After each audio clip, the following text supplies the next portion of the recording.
The ideas expressed in the Akron Roundtable Signature Series are those of the speakers, not of the Akron Roundtable, its partners, or sponsors.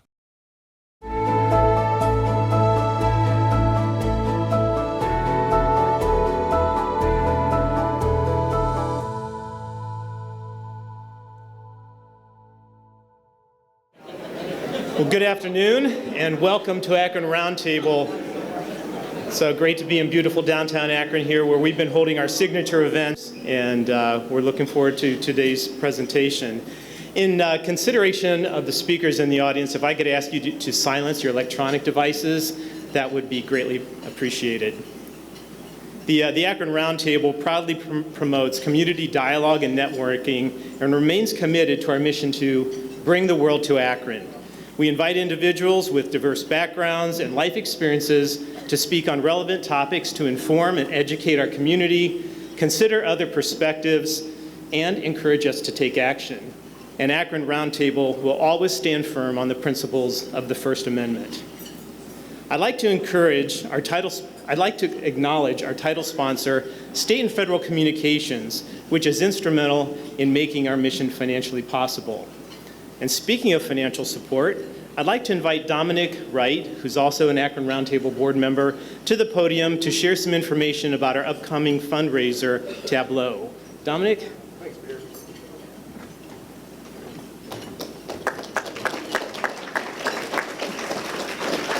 Thanks, Barry. Yeah, it's good to see everybody in attendance today, and thank you for coming out. As Barry said, my name is Dominic Wright. I am a Akron Roundtable Board of Director member, Vice President at the J.P. Morgan Private Bank, and on weekends I'm a collegiate football official. But don't worry, I'm not here to throw flags today.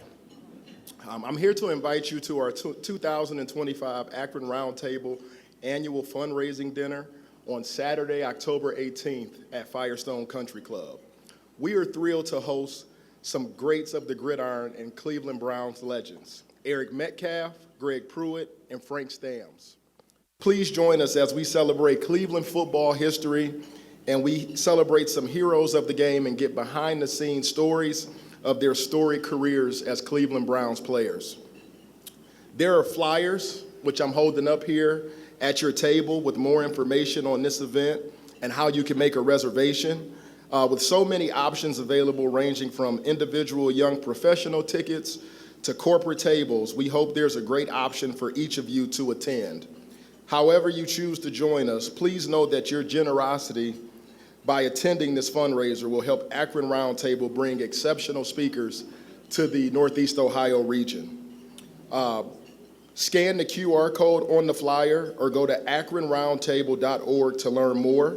I thank you, and I look forward to seeing you all out at Firestone Country Club October 18th. Yep. Thank you, Dominic. Today's guest speaker is Charles L. Marone, Jr., founder and president, Strong Towns. The title of Chuck's presentation is Escaping the Housing Trap. Mr. Marone has agreed to take questions from the audience following today's conversation, and Mac Love, Akron Roundtable board member, will moderate the Q&A. To submit a question, please refer to the brochure on your table, or you can refer to the QR codes that will be projected here on the screens if you'd like to submit a question, and you can do that anytime during the presentation. If you don't have an electronic device with you, there are note cards on the table. You can write your question on that, and one of our staff members will come around and collect your questions. Our Asker technology is made possible by a gift from the Greater Akron Chamber, and we appreciate their support. Today's program sponsor is Summit County Land Bank, and Patrick Bravo, Executive Director of the Summit County Land Bank, will introduce Chuck. Patrick.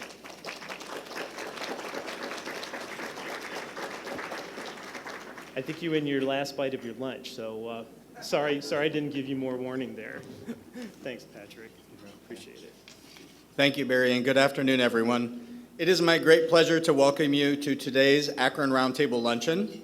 I'm honored to join you in continuing this important tradition of convening leaders, thinkers, and doers who help shape our communities, and I thank you for being a part of this community that really leans into tough challenges with practical local solutions.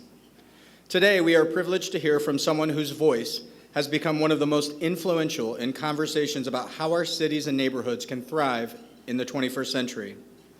Charles Chuck Marohn is the founder and president of Strong Towns, a nationally recognized nonprofit organization dedicated to helping communities become financially resilient and built to last. A professional engineer and land use planner, Chuck has traveled the country challenging conventional wisdom in development, infrastructure, and housing, and offering practical, people-centered alternatives, changing the way that communities think about growth and neighborhood vitality. He is the author of several influential and highly regarded books, including Strong Towns, A Bottom-Up Revolution to Rebuild American Prosperity, and Confessions of a Recovering Engineer. His newest work, Escaping the Housing Trap, The Strong Town Response to the Housing Crisis, could not be more timely, as it tackles one of the most pressing issues facing communities across America today. How do we create housing that is both attainable and resilient while avoiding the financial pitfalls of past approaches? This book and the Strong Towns philosophy more broadly reminds us that solutions to the housing crisis are not only about building more, but about building wisely, sustainably, equitably, and perhaps more importantly, differently than before. Chuck's work resonates here in Summit County, where we are deeply engaged in questions of neighborhood stability, affordability, and long-term community strength. Please join me in giving a warm Akron Roundtable welcome to today's distinguished guest, Chuck Marohn.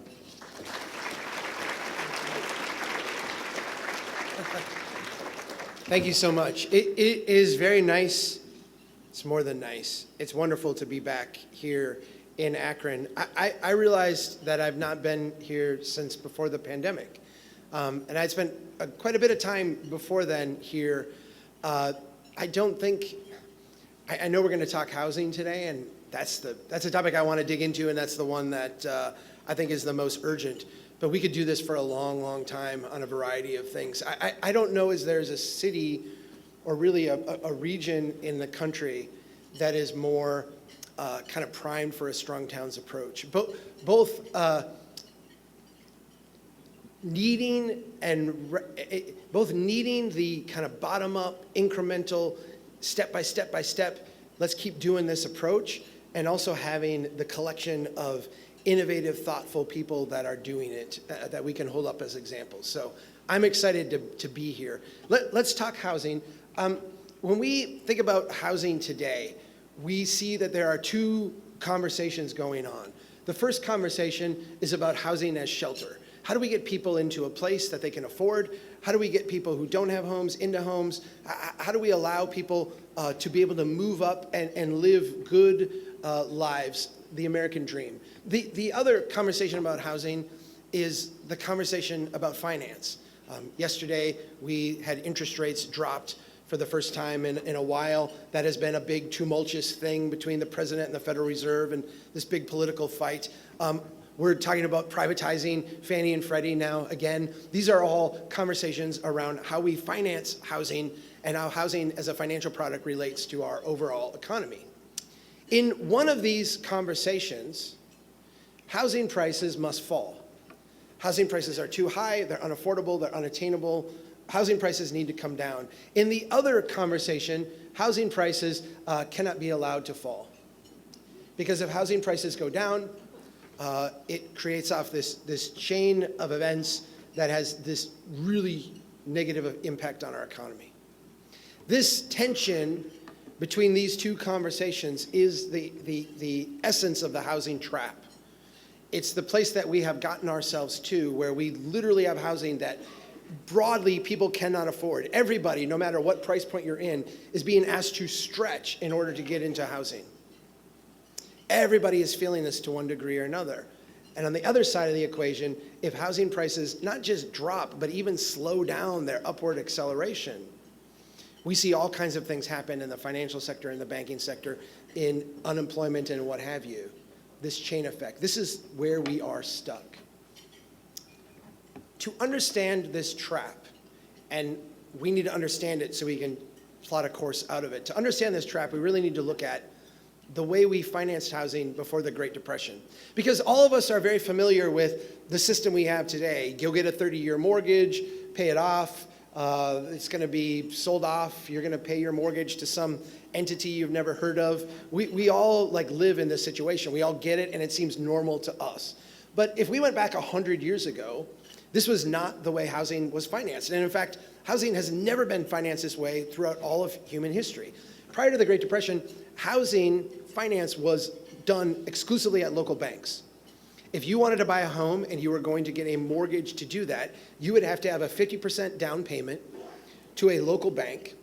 You were going to get a loan that was financed over 3 years, 4 years, 5 years with a balloon payment at the end. And you would be expected to pay interest only over the course of that loan. The idea would be that you would pay whatever the market interest rate was, and at the end it would roll over into a new market rate interest rate, and on and on and on. And sure, you could pay it down, or you could pay it off, or you could save up money and pay down that balloon. But the idea was local bank wanted you to have a lot of skin in the game, didn't want to take risks with all your neighbors' money, and so they were going to require this type of a situation. The Great Depression created a lot of tumult, not just in our economy in general, but in the housing market in specific. In fact, when the Great Depression started, we saw banks failing, and banks were failing generally because of housing debt and housing-related debt. Understand what happened just from a dynamic pricing standpoint. If this is a chart, doesn't have numbers, I'm showing you something in theory. If you have a house and you went to get a mortgage on it, the bank would loan you 50% of the housing value. What happened to housing values in the Great Depression? They went down, right? So let's say you had that 3-year, 4-year, 5-year balloon payment that was coming due, and your plan was to just roll that over and refinance it. Well, the problem was when your house in value dropped, the bank was only going to lend you 50% of the new value. You see the obvious problem here? Your balloon payment, the amount you owe, is actually greater than the amount that the bank will lend you. And so you are expected to come up with that difference in cash today, in the middle of the Great Depression, where we had 25% plus unemployment, massive dislocation. This was really, really hard for people to do. And so what happened was a lot of people who had been making their payments could continue to make the payments at the rate they were making them, had followed the rules and done everything right, lost their homes. When they lost their homes, what happened to the house? The bank didn't keep it, right? The bank sold it onto a declining market with an excessive amount of homes for sale. What did that do to prices? It dropped them further. What did that do to the next person who had to refinance? It made their gap bigger. And on and on and on. We were in what economists call a deflationary spiral, where the more and more people who were trapped in this deflation, the more housing prices went down. The more housing prices went down, the more people it trapped in the deflation. One of the things that the FDR administration did early on was to try to stop this decline. In the first 100 days, they went to local banks and they said, hey, instead of foreclosing on people, sell that loan to us, the federal government. We'll buy that loan. We'll keep people in their house. They then went to local banks and they said, we want you to write more home loans. We want you to actually help us keep people in housing. I tell you what, instead of requiring a 50% down payment, require a 60% or a 70% or, I'm sorry, the other way, a 40%, a 30%, a 20%. We, the federal government, will have an insurance plan where we will create insurance for you so that if you lose money on this, we'll make you whole. Instead of a 3-year, 4-year, 5-year loan, how about a 12-year loan? How about a 15-year loan? And not have it just be interest only, but have it make amortization, have it pay down the loan over time. In fact, we'll create a secondary market. We'll create this entity that we now call Fannie Mae, that if you make a loan that qualifies in certain ways, we will buy that loan from you if you ever need cash. If you ever find yourself like short of cash, you can turn that loan into instant cash by selling it to us, the federal government. What this series of policies did is it stopped that deflationary spiral.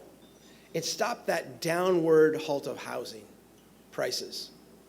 It allowed people to stay in their homes. It brought all the kind of stability that that creates. And I'm going to use a word right now that I think is a fair word to describe this. This was a very moral set of policies when it comes to allowing people to live a decent life, following the rules, and having things work out for them. What we discovered, though, was at the end of World War II, the economists around the president and really informing economic policy in the country were very freaked out that when the war ended, we were just going to slide right back into the Great Depression. We're all taught today in junior high that the thing that got us out of the Great Depression was World War II, which is an insane way to look at economics. Only an economist thinks this way, right? Culturally, hey, we're in really hard times, it's difficult. Yay, global war, tens of millions dead, ration meat and gas and all this.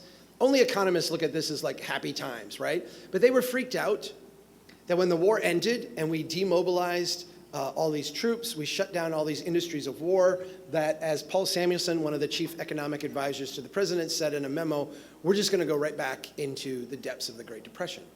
That's not what happened, though, is it? We did something completely different.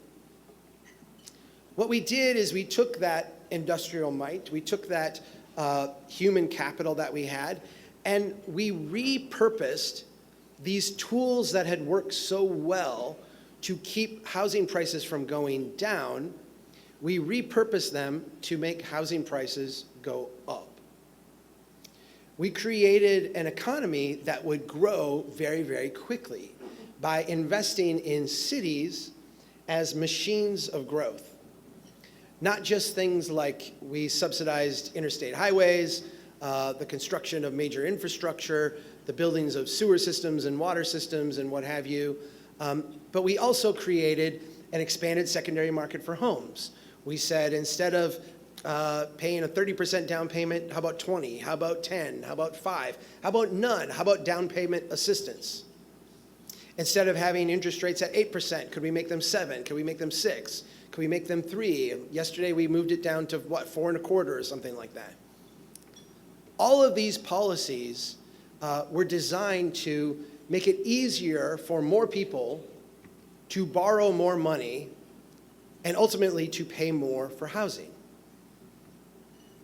Let's be clear, this was wildly successful. We still today nostalgize the couple of decades after World War II as being this period of time where, broadly, economically speaking, we experienced tremendous growth.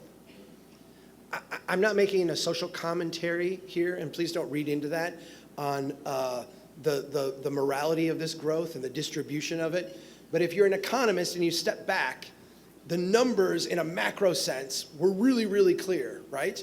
And in fact, have formed the basis really of all of our economic thought since then. At the end of World War II, our debt, and my PowerPoints are always done on a PC, and we put them on a Mac, and it screwed up this slide. So bear with me. For some reason, it's a little bit off, but I'm going to tell you what these lines are. That line going down, that's the one I want you to look at first, the one that goes up. That's our GDP after World War II. This is the first 25 years, 1945 to 1970, what we could think of as like the first generation of suburban expansion, the first generation of this brand new way of building cities in America. We're going to turn cities into machines of growth, pump money into housing, pump money into infrastructure, and we're going to grow, grow, grow. That yellow line there that goes from the bottom left to the upper right, that's what happened to GDP. Massive explosion of wealth in this country. This bottom line here now is what happened to our public debt. At the end of the Great Depression and World War II, our public debt was at all-time highs. In that 2.5 decades after World War II, it grew slightly, but it didn't grow all that much compared to how fast our gross domestic product grew, how fast our economy grew. And so that line there that you see that goes from the top left to the up on top to the lower on the bottom right, that is our debt to GDP ratio. That's the one that economists look at. And let me just give you the top kind of summary of this slide. This is the US economy growing its way out of debt. So when you hear today politicians, and you will hear this from Republican politicians and Democrat politicians at all levels, when we are in hard times, when we are in a difficult place, what do? We grow our way out of that problem. That lesson, yeah, I see we got, you guys can handle this, I'll stand up here. That lesson about growth came right out of the end of World War II, where we literally grew our way out of debt. Here's the thing that is not usually part of the story.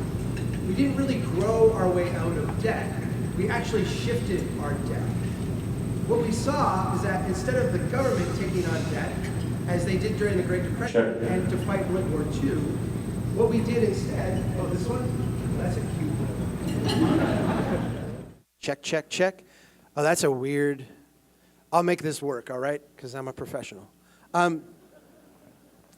What we did at the end of World War II instead is we shifted the debt to the private sector. Private mortgage debt went up over 1,100% in that 2.5 decades after World War II. The way we fueled growth was by having American families take on debt to build new homes, to acquire new property, to construct this first generation of suburban expansion. I want to show you, and we could spend hours on this chart here. I apologize, I'm an engineer, so I like charts. I know not everybody does. I'm going to tell you a story about this one, so if you don't like charts, you can just listen to the story. This is a plot of what is called the Case-Shiller Home Index. This is an index that goes back to the 1890 that looks at home values in relationship to incomes over time. If you think of people's, if your income doubled tomorrow, what that means is that you could buy a bigger house, you could buy more house, you could pay more for a house.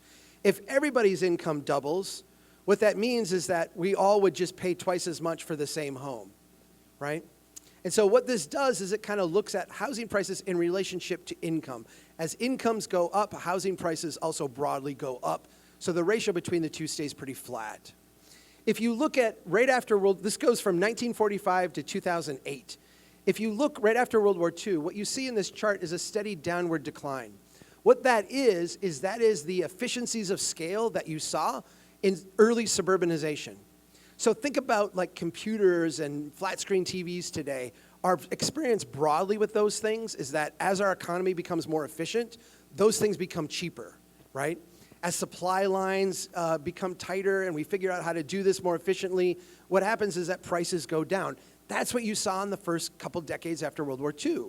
We were figuring out how to build homes at scale, how to manufacture them like we were manufacturing Model Ts and what have you 2 decades, 3 decades earlier. And so prices steadily went down. But when we got to the end of the 1960s, early 1970s, we ran into this problem with inflation. We have experienced this now a little bit for ourselves, post-pandemic. What happens to interest rates when inflation goes up? Interest rates also go up.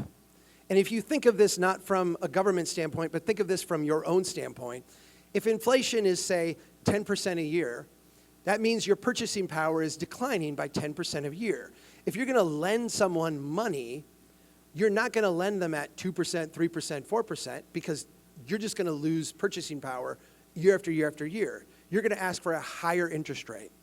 So the more instability there is in the value of our currency, the more interest rates go up. I want to point out something to you, and I won't go deeply into it because I know it's a bit technical, but ride with me here. If you go back to the pre-Great Depression banks, and your loans that you were giving out were 3-year, 4-year, 5-year loans that would then roll over and reset, what that allowed you to do as a local bank is adjust to interest rate fluctuation. If interest rates were really low and you made a loan and then they went up, you were going to be in a lot of trouble as a bank because you would have to pay a lot of interest to attract depositors. But you were only getting a little bit of interest on your loan.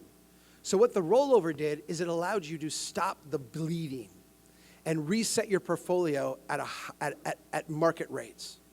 That's how banks stay in business. What we did in the Great Depression by creating 30-year loans is we made it impossible for local banks to do that. If I have a 30-year loan at 5% and all of a sudden the market rate of interest that I have to pay is 7 or 8%, I've got to pay 8% to keep depositors, but I'm only getting 5% back on my loans. I am slowly bleeding to death. And what you see at the end of the 1960s is inflation and then banks starting to hemorrhage. Loans stopped, housing construction slowed down, housing purchases slowed down, and housing prices dropped dramatically. The federal government steps in. I'm going to call this the first inflationary bubble right there. The federal government steps in, and the federal government bails out the local banks. They create an entity called Freddie Mac. They create an entity called Ginnie Mae. They start buying up more of these mortgages, not just the ones that met certain criteria, but they expanded the criteria. They try to make it easier for people to, again, borrow more, pay more for housing. This worked to restabilize prices, but we wound up in a second inflationary bubble. At the end of this one, in the early 1980s, we raised interest rates really, really high and brought housing prices back down.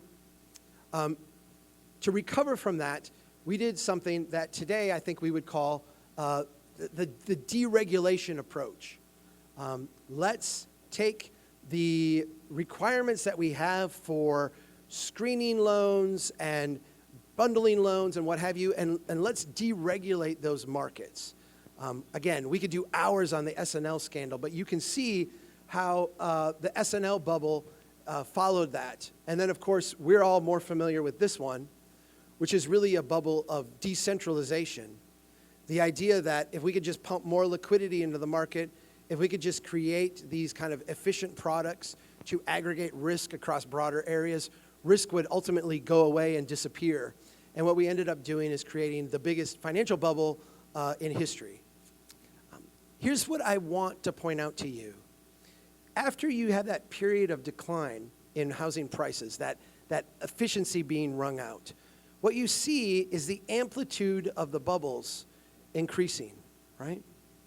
With each of those amplitudes, what you are seeing is an increasing financialization of our system. Housing is going from being less of a product that you purchase in a local market at a local bank and more of a financial product that is traded and swapped on international markets and has become the foundation of our system. In fact, in the 1980s, in the deregulation system, one of the things that the federal government did was said, if you are a bank and you own these things called mortgage-backed securities, which is a bundling of a bunch of mortgages together, if you own that, as a local bank, you can treat that as a reserve as if it were cash.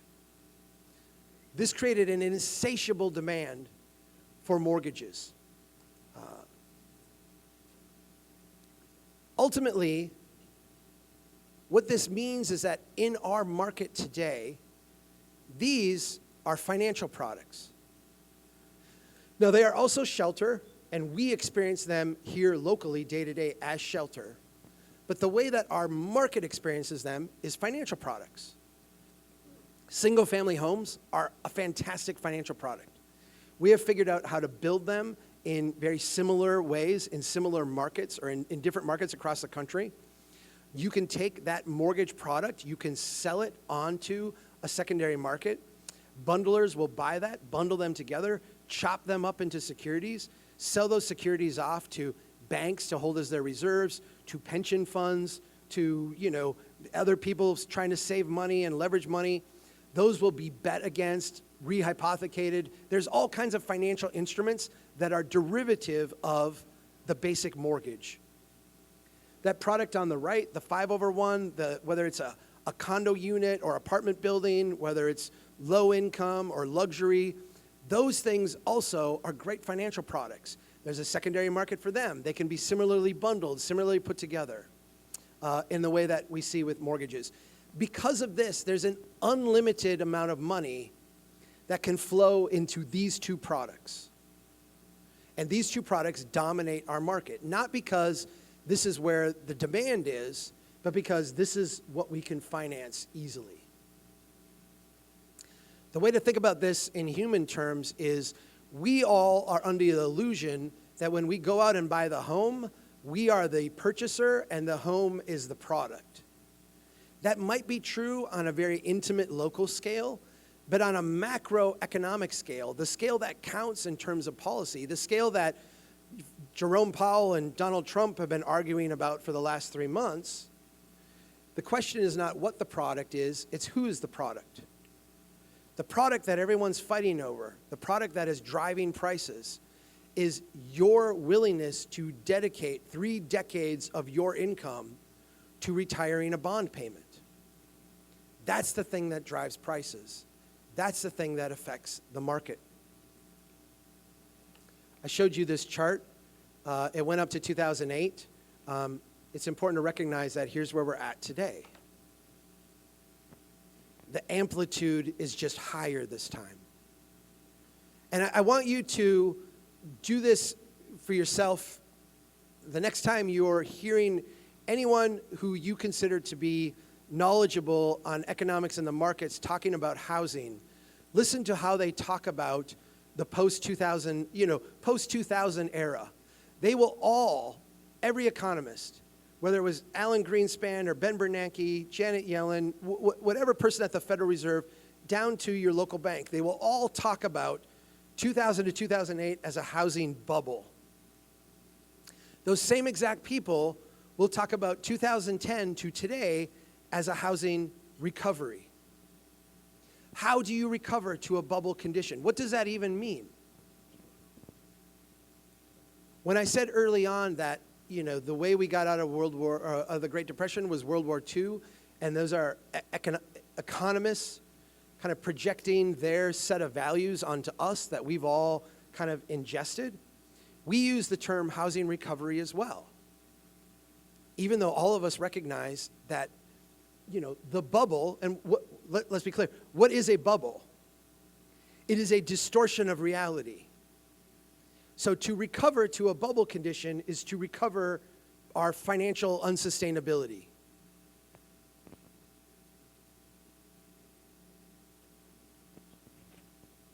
What we have done and what our policies are broadly across the board is to continue to make it easier for more people to borrow more money and ultimately to pay more for housing.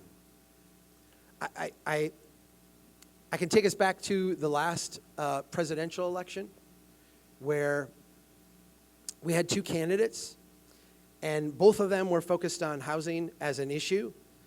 One of those candidates wanted to approach it by making it easier for people to pay more to buy housing with down payment assistance, other forms of, in a sense, buyer assistance. We'll help you make your down payment. We'll get you a lower interest rate. We'll get more favorable financing for specific groups that we want to work with and favor.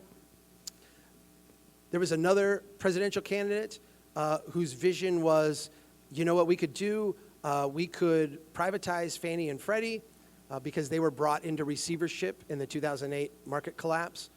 We could make them private entities again so that they could make what in a sense are riskier loans, longer term loans, things like 40-year mortgages and 50-year mortgages, because if you can't afford to finance that house over 30 years, instead of lowering the price, why don't we just finance it over 40 years or 50 years? Because then it'll make the monthly payments cheaper for the same price. If we look at both of these candidates' visions, at the end of the day, what they were about is making it easier for Americans to pay really, really high prices for housing. This is no longer the answer. I use the word moral when I describe what we did during the Great Depression, and I guess I do that as an olive branch because I don't think what we did was evil, and I think all of us in a similar position would have looked at that in a national calamity and desperation and said, yes, we need to do this. But since the end of World War II, we've taken these tools and we've repurposed them to make the economy grow. It was like the easy button that we could press over and over and over. And what it's resulted in is a situation we have now, where housing prices can't go down or it destroys our economy. But housing prices have to go down because people cannot afford the housing that we have. If we start with the idea, or we recognize that these are financial products primarily, what happens is an interesting observation comes out of it. I've taken just a normal bell curve. Don't read into this too much. I'm just trying to demonstrate a concept here. If we look at capital distribution in the housing market, what we see is that almost all of the money that is available for building housing is for these two financial products. These are 98% plus of what is built in our economy today. If you want to sing, you know, you can have any color Model T you want as long as it's black. You can have any kind of house you want as long as it fits into one of these two financial products. There are slight derivations on this. We sometimes, you know, we've made it so we can build duplexes with some of the things on the left. We've made it so we can build mixed-use buildings with some of the financial products on the right. But these are, you know, variations on a theme.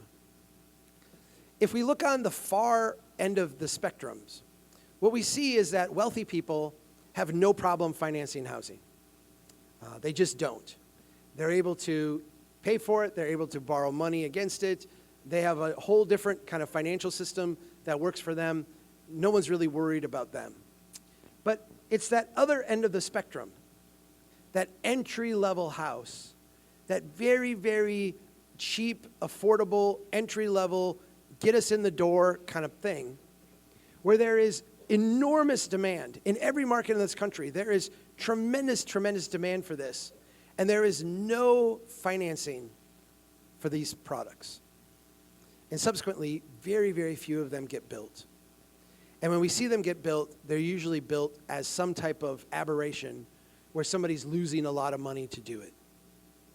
This is where we have an opportunity, particularly as innovative people working together in a local community, to actually really affect substantive change.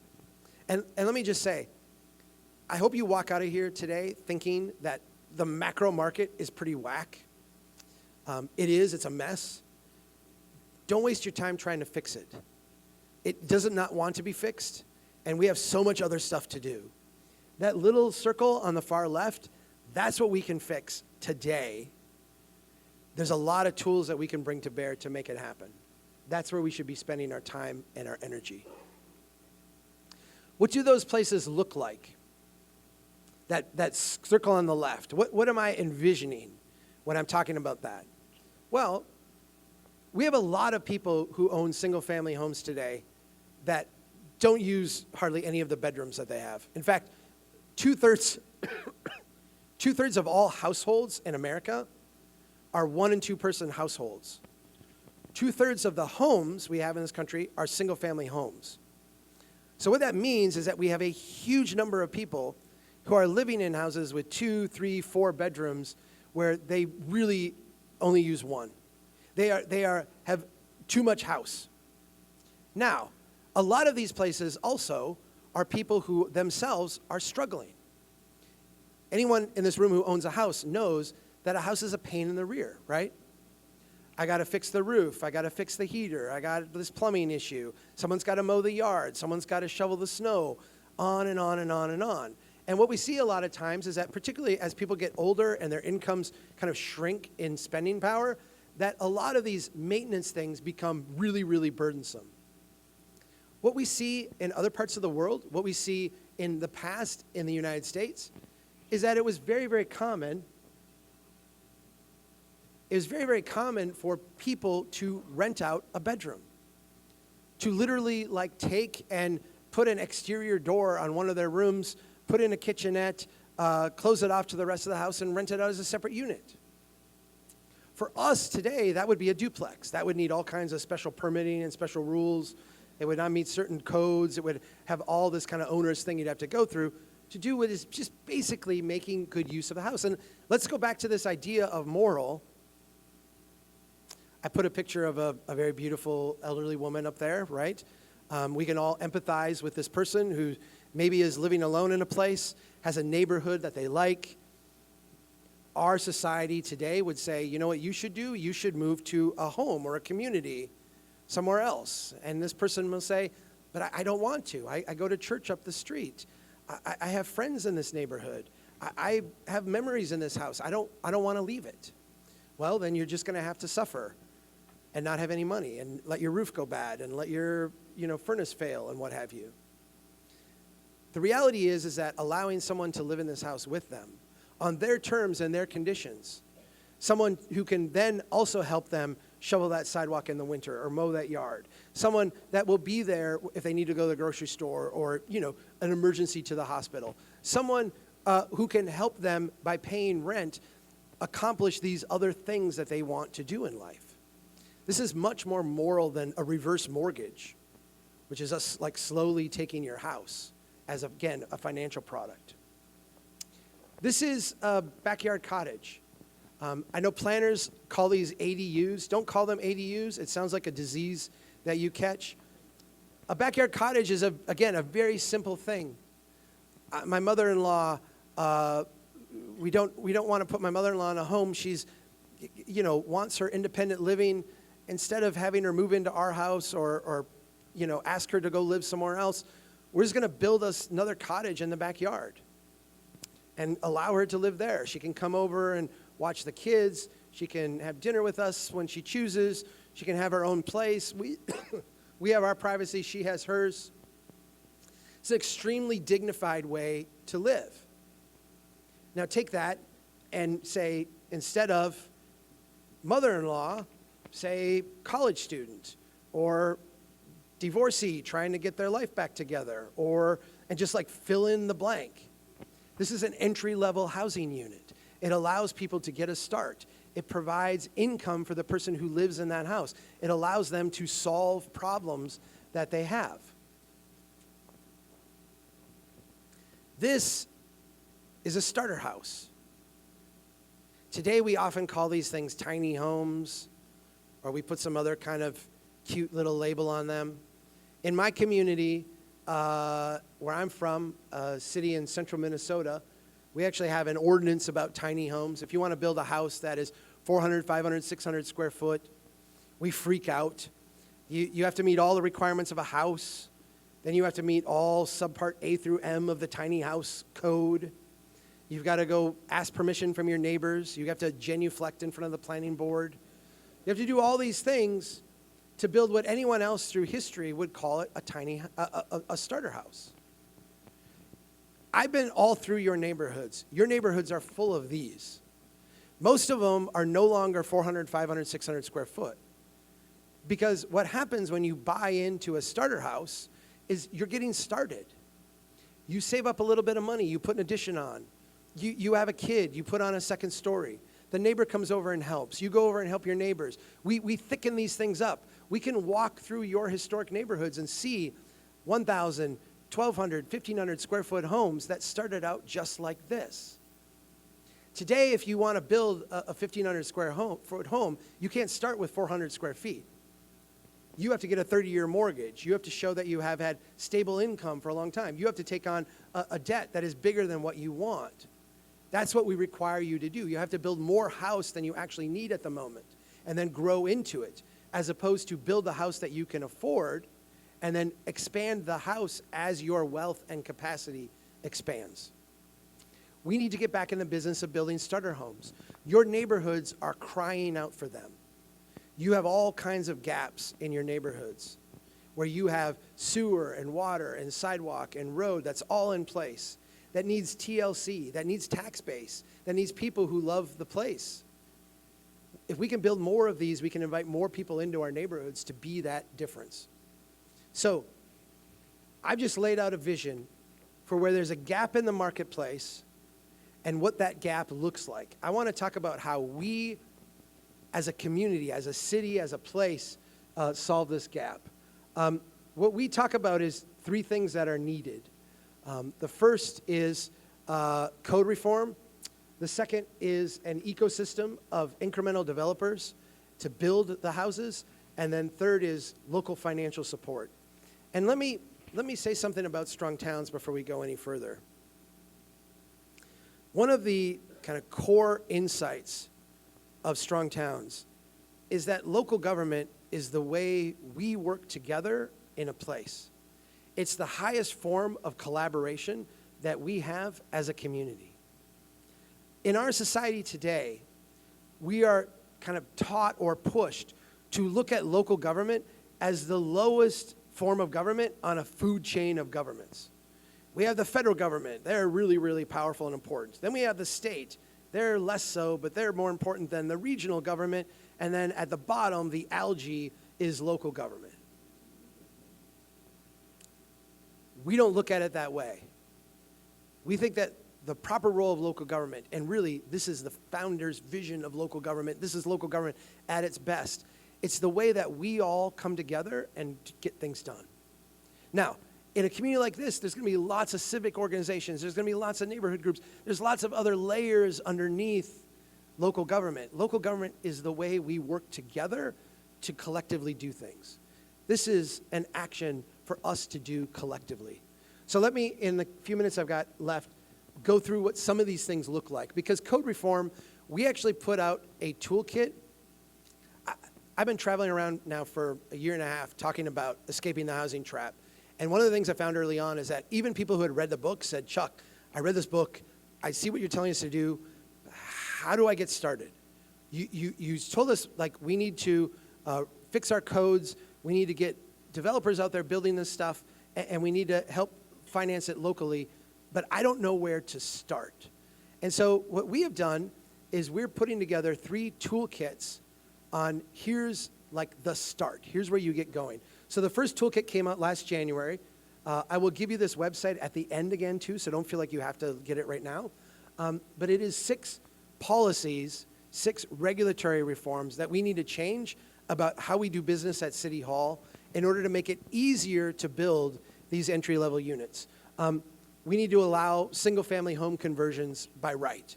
So it should be really simple, easy for that person to rent out their spare bedroom. It should be like super simple for them to do that. We need to make backyard cottages allowed everywhere. And you know, there's different ways to go about doing this. I think some of your core neighborhoods are going to be more receptive to this right off the bat. I would start in those places and expand beyond that. But we need to get to a place where this is a very simple thing to do. We need to legalize starter homes. There shouldn't be a burden if your house is small to build it if it meets all the other codes and all the other regulations. Minimum lot sizes are a bizarre part of the suburban zoning codes that we've been given. And changing that, allowing existing neighborhoods the flexibility to be redesigned to meet needs is really, really important. Parking mandates are the next one, and then the last one, we need to streamline the approval process. We actually have recommended that for these entry-level units, for these simple things, we need to have 24-hour permit turnaround. These things are so simple and so easy that there should be no regulatory friction in getting them done. Let's just go out and build them.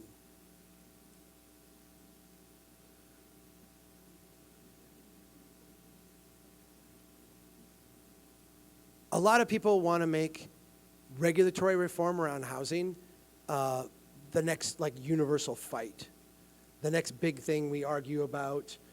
There's all kinds of people, you know, having meetings and fights over this or that. To me, this is the most boring revolution, right? It's literally like, let's go in, let's tweak some of these codes. We're not trying to solve every problem in our zoning books. There's many, many, many. We're just trying to fix a couple things, and those couple things are not scary. So if you are with me on this, what I recommend to people is make all of this not scary to people. If you download our Housing Ready Toolkit, you'll see that every example we use of the type of person, the type of family, the type of impact they have, they're very, and I'm going to say this and you can try to be generous with me. Picture the worst, like NIMBY, I hate all change, I don't want this, I'm scared of this or this or this. We're trying to frame this so that that person thinks we're boring. So all of our imagery is just very ma and pa, America apple pie. The way we talk about this is grandma moving into the backyard. The way we have this conversation is just very, very normal and plain. We do not want to trigger anyone's gut reaction. We just want to say, hey, this is super boring. We're just making this little change so that we can build a few more units in these places. This is an approach about getting it done. All right, the next toolkit comes out next week. So we are ready to put the second one out. The second one is about how we go about supporting an ecosystem of developers to do this work. How do we get people off the sidelines and building those entry-level homes? Because I'm going to tell you something. The single-family home builder, they don't want to work on the little homes. The tract builder who wants to go build 40 homes in a subdivision, they're not interested in doing the backyard cottage and the duplex conversion, and for good reason. Their capital flow is really simple. Their profit margins are very predictable. Their market is a very easy one to do. If you're a condo unit builder, you might have a little bit of challenge here or there, but your margins are generally bigger, and you've got a very clear business model too. We oftentimes go to those developers and say, we want you to build a different product. And I want you to recognize that's like going to an auto dealer saying, we want you to build toasters. It's actually like a different thing. What we need is we need to recognize that there's a lot of people in our community who will build toasters. There's a lot of people in our community who will build those entry-level housing units. Where are they? They're on the sidelines. They're not doing it today when they could. So who's an incremental developer? It's astounding because in every community we go to, there's all kinds of entrepreneurial people that would do this. I have been in your neighborhoods. I have talked to people, many, many people who have said, oh, I would love to ... buy that house in decline, fix it up, turn it into a duplex, resell it. I would love to build a backyard cottage in my place. I would love to build a small home in between these two houses where there's a gap. But I don't because, and there's always a reason why. Developing is really complex. There's all kinds of different things that go into doing this. There's construction, there's finance, there's regulations, there's all these different things. And everybody who goes into this has a gap somewhere in their own knowledge. And so what we talk about is how we make it easier and more inviting for these people to step up. This is a quote from the book that's going to come out next week. I would like to share a lot more with you, but like the last thing they do are good graphics. So all I have is text, which I hate slides with just text. But let me read this one. When we ask the question of what's holding these incremental developers back, in city after city we heard the same stories, and they weren't about opposition or denied permits. They're about getting lost, getting worn down, and giving up. What we need to do is make it easier for people who want to step up and do this to step up and do this. And let me make this statement.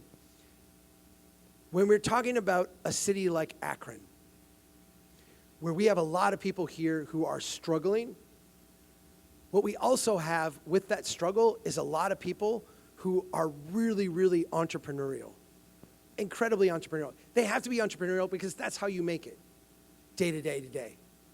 When we give people who are entrepreneurial the capacity to step up and do little things, they do, and it's absolutely astounding. So next week, and I'll give you the address at the end on where to sign up and get it so you get it delivered when everybody else does. We'll have the final version of the second toolkit out, and it will go through all the things we need to do at the local level to help and assist people in stepping up. I'm at time, so I just want to go through this one real quick.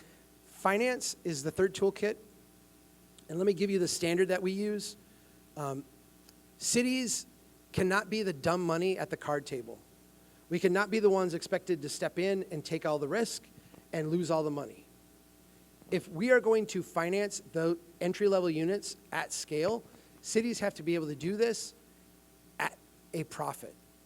And I don't mean at maximum profit or maximized profit. What I really mean is they need to break even on each one.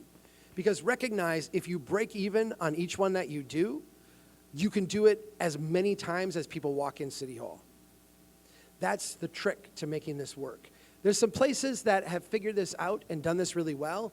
In Muskegon, they are now using tax increment financing on entry-level homes to essentially make people's down payment. If you want to move into a small entry-level house in an existing neighborhood in Muskegon, they will pay your down payment for you using tax increment financing. Again, they're not losing any money on this. They're making it back on the taxes that you're paying. They're just taking the taxes you're paying and using it to pay off a loan for your down payment. If you flip the house or leave the house early, they claw back some of that. So it's really meant for people who want to stay in the neighborhood and be a stable part of the community. This has been really successful in making housing more affordable for people, especially that entry-level housing. In Minnesota, we have a program to do kind of a similar thing with special assessments. We're all familiar with special assessments around, I go and build your road and then you get a bill for it. We can actually use that same thing for housing. The interesting thing about that is that the government can get very low rates where in the market you can't. And the government becomes the secured interest holder on the property. You all know that if you have a mortgage and then a second mortgage, if you default, the first mortgage gets paid off first and then the second mortgage. With a special assessment process and with the tax increment financing process, the city becomes the primary mortgage holder. So the city gets paid off first, then the bank, then the second bank. So these are very, very low risk. And in Florida, we've seen philanthropy actually join with local governments to co-sign on loans to reduce the bank's risk. A lot of banks are willing to make these loans, but they're worried about the risk, particularly in some neighborhoods. There's a whole book about redlining and risk and what have you. This is kind of an intentional thing for us as a community to say, yeah, we believe in this neighborhood, we believe in this place, and we're going to reduce that risk. So, this is the book, and I want to give you, at the last slide here, if you go to strongtowns.org/housing-ready, you can get that first toolkit right now. And if you do that, you will be on a list to get mailed the second toolkit next Friday, I think, when it comes out. Thank you so much. This has been great. This has been a production of Akron Roundtable, PBS Western Reserve, the University of Akron, and IdeaStream Public Media.